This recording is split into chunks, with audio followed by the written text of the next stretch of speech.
está no ar mais um episódio do Papo Mais, o podcast que conecta você com as mentes que transformam o mercado e com ideias inovadoras, práticas e que fazem diferença na gestão do dia a dia. Hoje o papo é com um nome que tem mexido com a forma como entendemos a saúde financeira das empresas. Estamos com o autor dos livros e idealizador da trilogia financeira C3, um conceito que une crédito, caixa e controle como pilares inseparáveis da boa gestão. É isso aí, pessoal. Sejam todos bem-vindos. Hoje o nosso convidado é escritor, educador e especialista em finanças corporativas. Ele criou um método que vem sendo aplicado por gestores, analistas e consultores de todo o Brasil e que se tornou uma verdadeira marca de conhecimento. Seja muito bem-vindo, Adolfo. Obrigado por estar aqui com a gente. Obrigado a vocês. É isso aí. E Adolfo, conta pra gente como é que nasceu a trilogia financeira do C3, crédito, caixa e controle, e o que te inspirou a transformar isso em um conceito de gestão tão completo. Isso é o que eu falo, né? A gente não pode ficar parado, né? A gente tem que estar sempre em movimento. E isso eu tenho que agradecer até a empresa que eu trabalho, que é a Embeleze. Ela fez uma parceria com a USP de MBA e estava lá em casa, não tinha o que fazer. Eu falei, cara, vou fazer um outro MBA, deixa eu trabalhar. E no final, minha tese foi sobre monitoramento de crédito. E na hora que eu fui fazer a apresentação, na banca, teve um professor que deixou o registro da seguinte forma: Adolfo, tem muita informação, muita qualidade, que isso não poderia ficar só arquivado aqui na USP. Você tinha que expandir isso para as outras pessoas. Isso foi em setembro de 2024. Guardei para mim, agradeci. E aí, na hora que chegou por final do ano, eu participo de um grupo de apoio para as pessoas de crédito, cobrança, informações, ajuda. E aí eu vi uma pergunta assim, bem simples, que mexeu comigo. Eu falei, tá aí o que o professor falou. Essa pergunta não poderia nem existir para uma pessoa que trabalha nesse ramo. E aí eu aproveitei uma coisa, então eu vou pegar assim e vou escrever um livro, que era o monitoramento de crédito, que é a minha base que eu fiz de MBA. Peguei todo o material, comecei a fazer. Nisso que eu estou escrevendo esse material, eu percebo, apesar que é uma linguagem simples e bem direta na prática nossa do dia a dia, que eu precisava dar um passo atrás, né?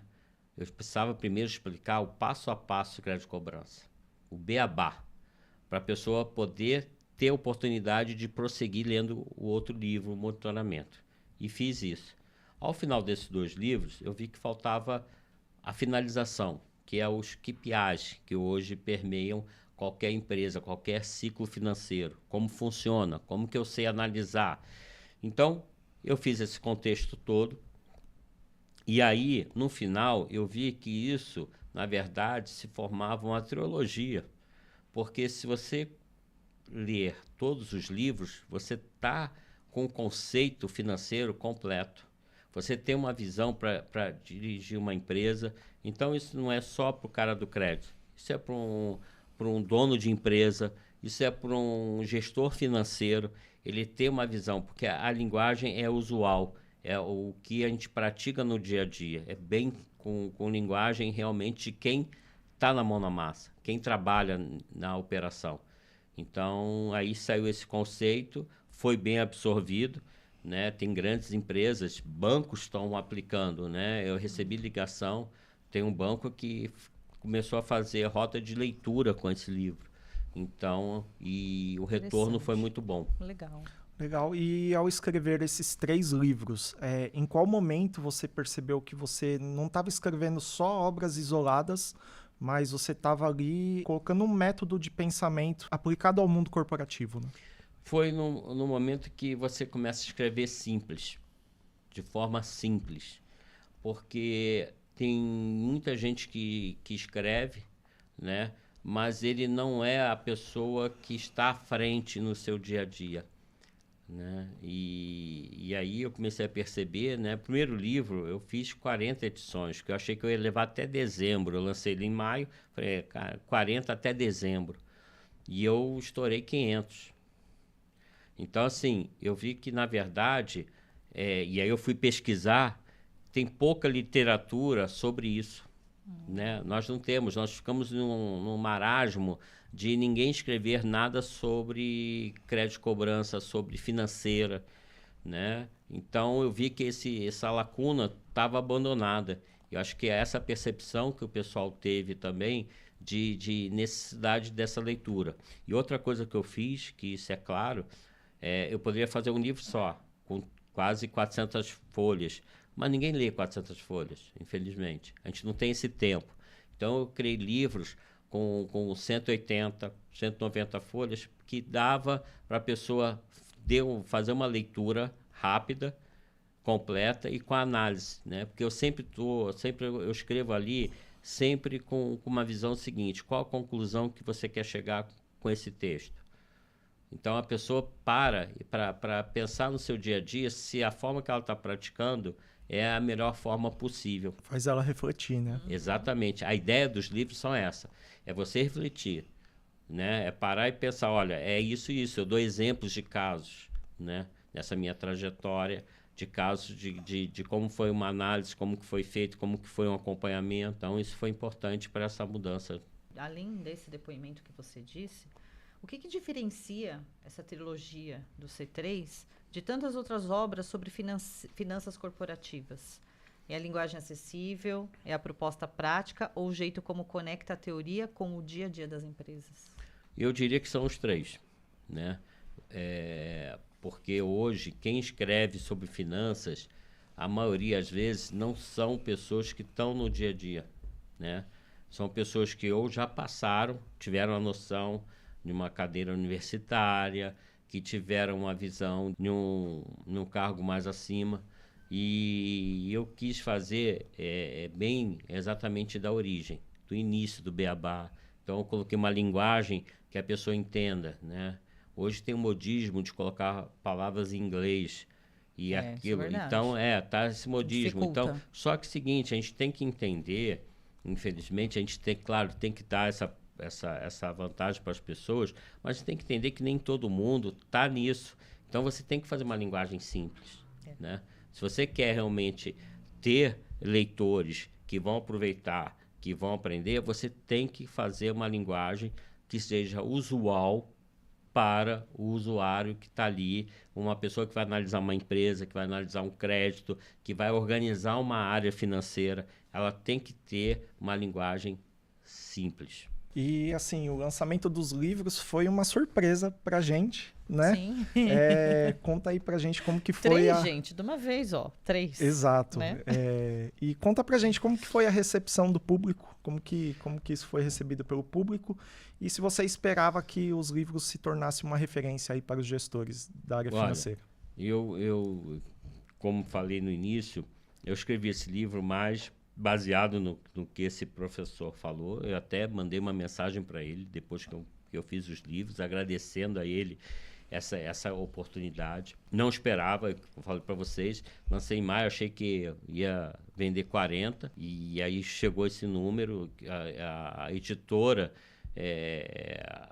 a cada mês eu pedia mais. Tem outros escritores, eles me convidaram até para um evento em outubro, eu não podia ir, numa feira literária que ia ter em Curitiba.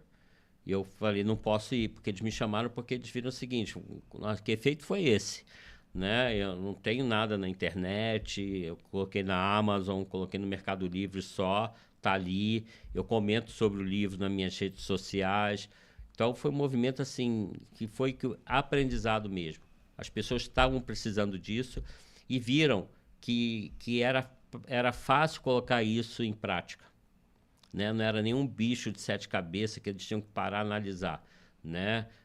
Teve empresas aqui, a CIMED, o rapaz colocou lá em prática também, me deu retorno, como que funcionou. Tem associadas nossas que fizeram também isso. Então, eu comecei a receber esse feedback de como foi fácil colocar na prática o que está no livro. Então, isso realmente me surpreendeu. E os 3 livros, foi o que eu falei para vocês, na verdade, foi a sequência de um, O livro-chave mesmo era o monitoramento, foi o meu trabalho. Só que aí a gente vê que precisa ajustar a linguagem um passo antes e um passo depois. Então, se tornou 3 livros, mas, na verdade, foi fruto de um trabalho de MBA que eu fiz, detalhando toda essa parte literária. Você vê que tem uma carência aí nessa área, área, né? E a gente consegue ver nitidamente aí com a venda dos livros, né? Exato. E, Adolfo, na prática, como os conceitos de crédito, caixa e controle se conectam dentro de uma empresa? E o que acontece quando um desses pilares falha? Não é que um pilar desse falha, a tua empresa não vai bem, né? Por quê? A parte do crédito, você tem que analisar ela muito bem desde do cadastro, né? Uma coisa que hoje em dia a gente quase não dá valor. Mas um cadastro bem feito, ele consegue já alimentar uma boa parte da tua parte de financeira. E a outra parte que acontece é como se faz uma política de crédito. No passado, uma política de crédito era restritiva. Hoje não. A política de crédito, você tem que ter a sua segurança, mas você tem que deixar ela ser uma coisa que a empresa agregue vendas na operação. Então, é uma política de crédito para vendas e não ser restritiva.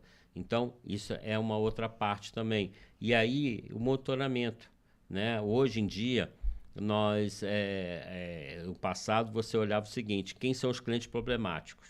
Aí você só olha o problemático. Só que você tem na sua carteira outros clientes que, se eles derem uma dor de barriga, o que isso impacta no seu caixa? Então, isso tudo eu explico no meu livro. Eu falo para ele o seguinte, monitoramento é acompanhar a sua carteira, 80-20, e você ter esse acompanhamento para você não ser pego de surpresa que possa afetar. E outra parte é a parte hoje que a gente está vendo, essa parte fiscal também, né? Qualquer mudança. E por último, que eu fecho no meu ciclo financeiro, é como você apura o que é prazo médio de vendas, o que é prazo médio de estoque e com o prazo médio de vendas. Se você misturar os dois, muitas empresas, às vezes, cadê meu dinheiro? Na hora que vai olhar, teu estoque de matéria-prima e embalagem está alta, teu prazo médio de venda está alto, o teu dinheiro está lá. Então, você está sem dinheiro no caixa devido a uma má gestão. Então, isso tudo eu coloco para a pessoa realmente analisar essas variáveis para ter o melhor caixa possível, né? Porque é o que eu falo, você pode ter um ótimo balanço, maravilha, bonito, mas o que vai fazer a sua empresa crescer é caixa, é dinheiro em caixa. Esse é fundamental. Sem dinheiro em caixa, você só tem um balanço num papel e não tem dinheiro para investir, reinvestir na sua marca. Certo. Você usa uma frase que ela cita o seguinte: crédito é o motor, o caixa é o combustível e o controle é o volante. Explica aí pra gente essa metáfora e por que ela é tão poderosa para evitar o colapso financeiro. Ela é devido ao que eu falei agora, que é o caixa, é o dinheiro. Então, se você deixar alguma delas desregulada, em algum momento você vai pagar, né? É que eu falo muito que o dinheiro é uma coisa mais ingrata que tem na vida. Se você gastar mal, você vai sentir o peso logo em seguida. Ele não perdoa. Você pode fazer várias coisas na sua vida que você pode pedir o perdão, pode ajustar. Mas um dinheiro mal aplicado, um dinheiro mal gasto, Verdade. você vai sofrer as consequências. Ele é ingrato, né? é imediato, ele é ingrato. Então, você tem que equilibrar esses três. Você tem que estar olhando, hora aperta um, hora o outro. Mas assim, tem um ditado que fala, né? O que engorda uma empresa é o olhar do dono, né? Então, só que esse olhar do dono não é só do dono, tem que ser de todos que estão envolvidos na empresa. Porque, afinal, você também faz parte da empresa. E isso muita gente ainda não pegou. Mas eu tenho o olhar de dono dentro da empresa que eu trabalho. Por quê? Porque eu tenho que olhar qualquer gasto, né? isso tudo afeta o meu dia a dia. Então, esse olhar tem que ser no controle, tem que olhar o caixa. Então, a gente tem que estar sempre com esse olhar, né? Não pode descuidar, porque senão você vai sofrer a consequência lá na frente. Não tem perdão. Não. E hoje temos cada vez mais dados, né? Dashboards, KPIs, enfim. Como o uso desses indicadores reforça o método C3? Eles se reforçam no momento em que hoje você tem que trabalhar com as variáveis que tem no mercado, né? Então, você tem no ciclo financeiro, eu falo muito disso, né? Eu dou o primeiro, por que você tem que calcular o lucro líquido? Por que você tem que calcular o teu ciclo financeiro? Porque você tem que pegar ali teu prazo médio de estoque, você tem que olhar teu prazo médio de venda, entendeu? Se você tá girando, né? Qual a melhor forma de você ter de uma empresa? Eu receber primeiro e pagar depois. Porque aí eu estou trabalhando com dinheiro a meu favor. E o que eu tenho percebido e olho muito nas empresas, o que acontece é o contrário, né? Eu pego, né? Pago você com, sei lá, 30 dias e vou receber com 45. Ficou descoberto. Fico descoberto. Aí eu vou para onde? Eu vou para um banco ou eu vou para um imposto, que agora acabou, né? Para esse ano vai acabar já, para ano que vem, que o imposto já vai pegar o dinheiro na frente. Então, isso é preocupante, que aí mais do que nunca o C3 vai ser importante para você, empresário, porque o governo vai tirar o dinheiro já de cara. Então, você não vai poder pedalar com impostos, você vai ter que trabalhar exatamente com a sua receita. Então, mais do que nunca, você vai ter que ter todas as variáveis ajustadas dentro da sua empresa. Você está comprando, está acumulando, teu estoque está parado, teu produto acabado está parado, porque se você compra, eu pago a mercadoria com 60 dias, eu não posso ter um produto acabado chegando próximo de 50, porque eu ainda tenho que estar prazo para a venda. Então, isso é um ciclo que você tem que acompanhar de perto, né? É igual cortar unha, né? Você tem que sempre estar cortando unha. Sim. Você tem que sempre estar olhando esses indicadores para você não ser pego. De repente, comprou uma mais, a mercadoria não saiu, a matéria-prima está lá parada. Então, isso tudo você tem que estar realmente pontuando, olhando cada dia, cada mês, fechou o seu mês, olhar como que estão seus estoques, estão equilibrados? Seu produto acabado está parado no estoque? Tem que fazer uma ação. Senão, isso vai refletir no caixa. Teu dinheiro está lá. Na hora que você soma, você vai somar dinheiro no banco, 1.000. Dinheiro no estoque, 5.000. PA, produto acabado, 5.000. Teus 10 estão lá guardados. Não estão no banco onde deveria que estar, entendeu? Sim. E você já consegue compartilhar com a gente algum exemplo de empresa ou setor que já aplicou aí os conceitos da trilogia? Tenho. O Tribanco, Banco Tribanco, ele está fazendo... Ele fez a parte da leitura, ele colocou em prática lá dentro, que eles têm uma parte de monitoramento de crédito. Então, eles usaram isso, são 5, 6 pessoas lá no setor. Eu tive retorno pessoal da CIMED, né?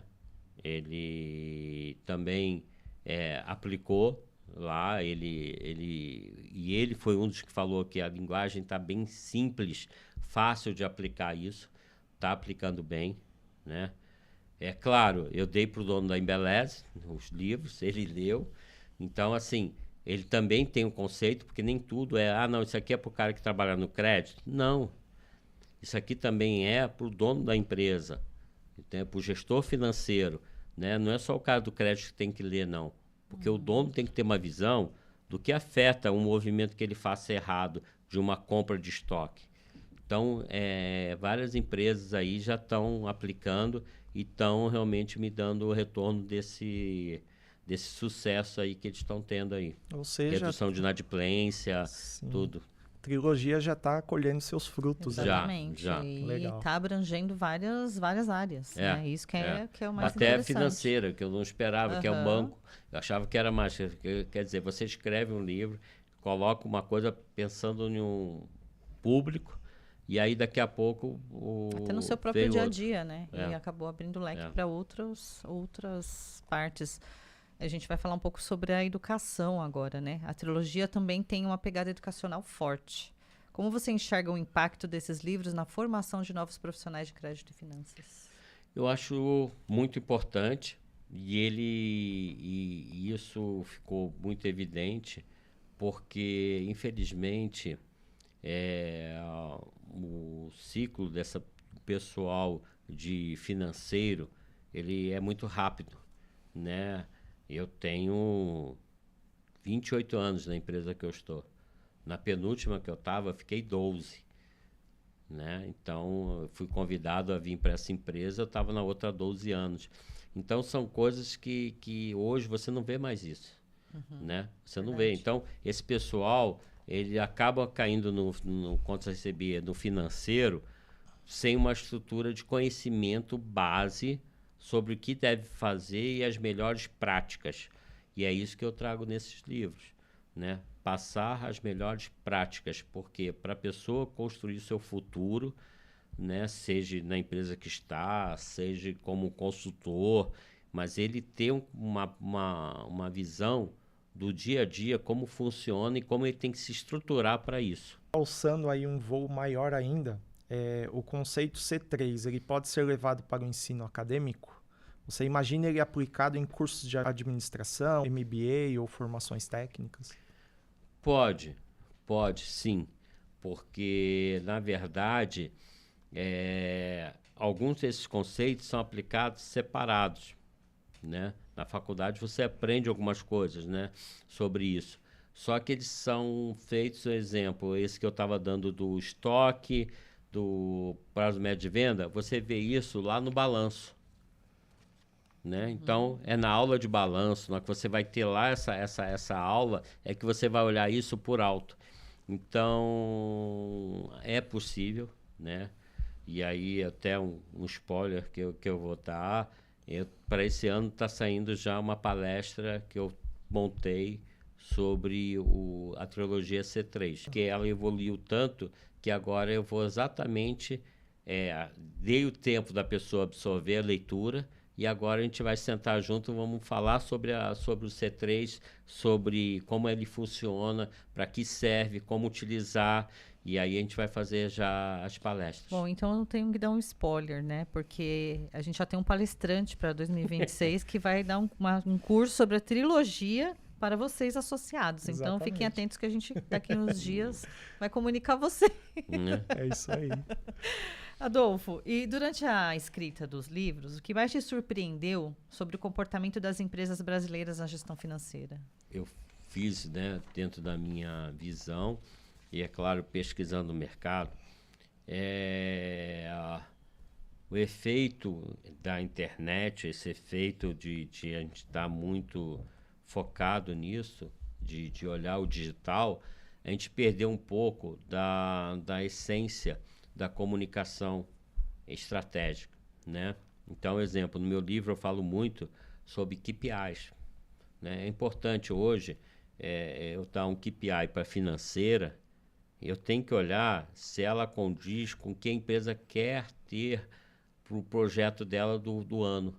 Porque às vezes eu vou colocar lá, financeira, prazo, redução de inadimplência e mais o quê? Só que em contrapartida eu estou lá em vendas. Crescer share, crescer volume. Opa, quanto aí? Share, volume, isso representa o quê? Prazo, risco.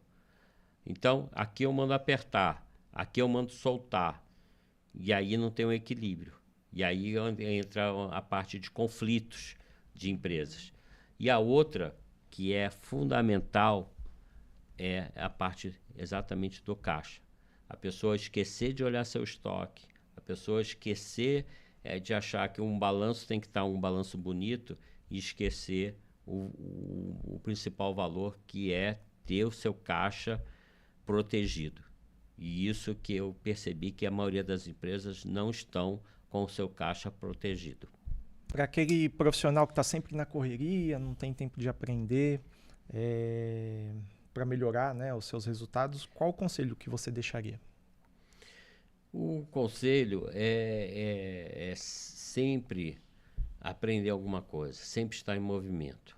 É que eu dou um exemplo muito prático para mim, né? Você vai para uma lagoa, você olha a água lá paradinha. Se você não, você joga uma pedra, ela começa a criar ondas pequenas que vai indo até a grande. E na minha vida eu pratico isso. Eu jogo sempre uma pedrinha.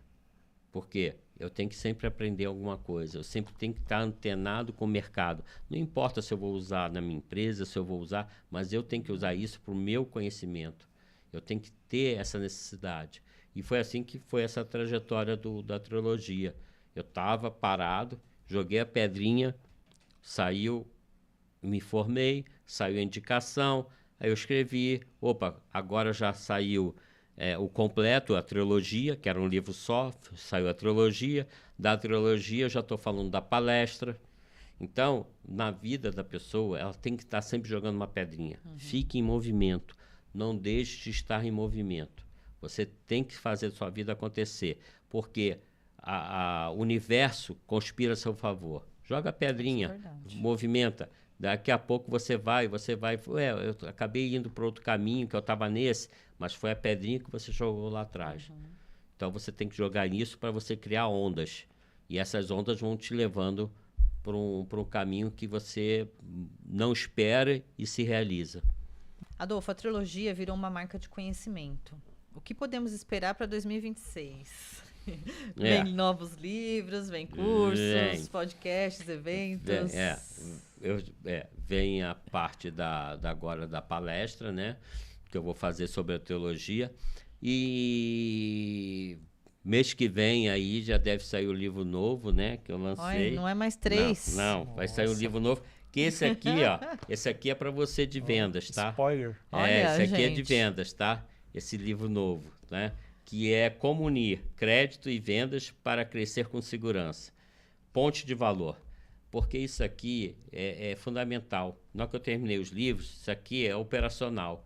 Agora, esse livro aqui vai exatamente passar a mensagem para como que eu pego e faço a união de vendas com o financeiro, né? Acabar o paradigma. Não é o que eu comecei, era tudo isolado, né? E eu estou falando há 40 anos atrás.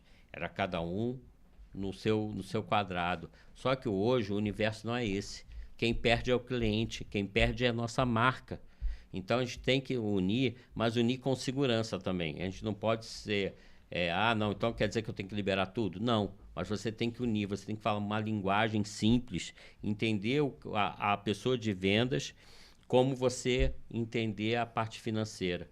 E aí, com isso, você conseguir crescer. Então, esse livro aqui realmente é um livro que vai modificar o pensamento de vendas e finanças e para o dono da empresa também, que se ele ler, ele vai começar a aplicar nos seus colaboradores de venda e finanças para que eles mudem o pensamento e comecem realmente a pensar no cliente e na empresa.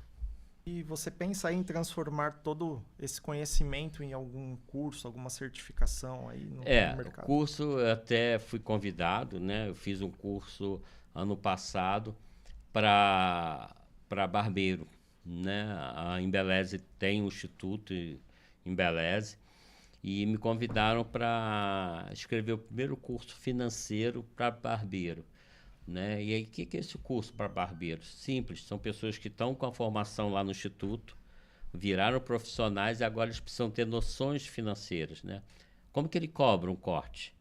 Como que ele consegue fazer a margem do negócio?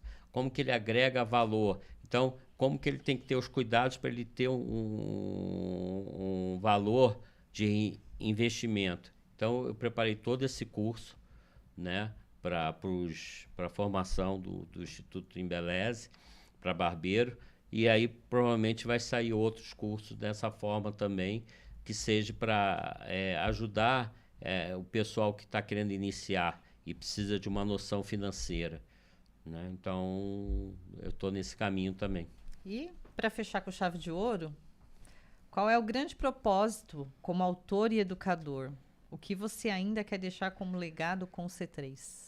O legado que eu digo, e eu acho que eu já posso falar para você que eu já consegui, foi principalmente o retorno das pessoas ao lerem o livro e relatarem que conseguiram colocar em prática, né? O ruim não é que você faz, exemplo, vamos pegar aqui uma receita de bolo, que parece simples, eu coloco lá a foto dele bonito, na hora que você vai colocar em prática, você nunca consegue acertar aquele bolo, né? Você fica o quê? Com uma frustração.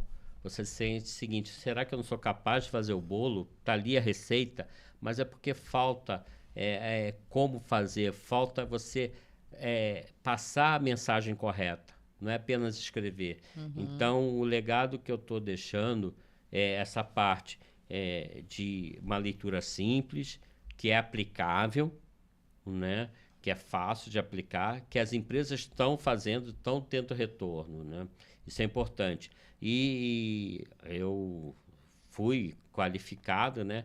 Que eu tô no top 10 de pessoas influenciadoras na área de crédito e cobrança.